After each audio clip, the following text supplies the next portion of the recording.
Ya, dan kita akan beralih ke pertanyaan selanjutnya untuk calon presiden nomor urut 1. Kami persilakan kepada panelis Bapak Rudi Rohi untuk mengambil subtema di Fishball. Kami persilakan Bapak.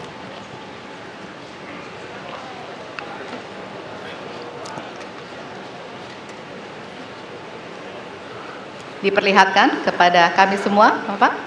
Apa? Baik, temanya adalah penguatan demokrasi.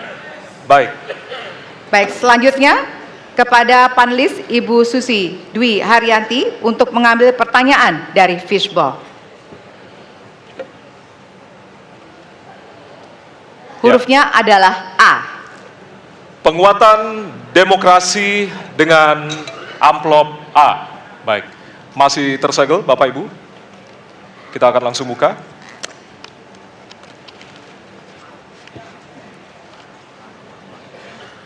Salah satu pilar penting demokrasi adalah partai politik. Namun kepercayaan publik terhadap partai politik di Indonesia selalu rendah.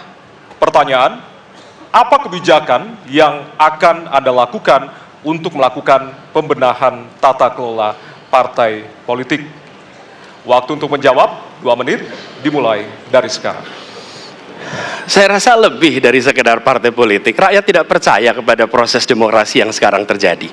Itu jauh lebih luas dari sekedar partai politik.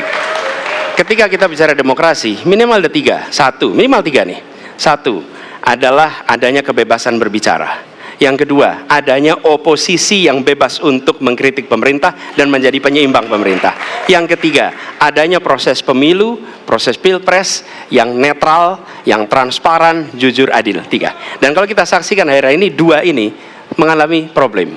Kita menyaksikan bagaimana kebebasan berbicara menurun, termasuk mengkritik partai politik.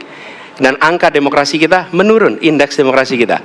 Bahkan pasal-pasal yang memberikan kewenangan untuk digunakan secara karet kepada pengkritik, misalnya Undang-Undang ITE atau pasal 14-15 Undang-Undang nomor 1 tahun 1946, itu semua membuat kebebasan berbicara menjadi terganggu. Yang kedua, oposisi, kita saksikan minim sekali adanya oposisi selama ini. Dan sekarang ujiannya adalah besok. Bisakah pemilu diselenggarakan dengan netralitas, dengan adil, dengan jujur? Ini ujian ketiga.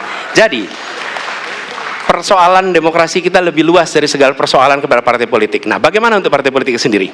Partai politik perlu mengembalikan kepercayaan. Tapi di sini ada peran negara. Menurut saya salah satu masalah yang mendasar, partai politik ini memerlukan biaya.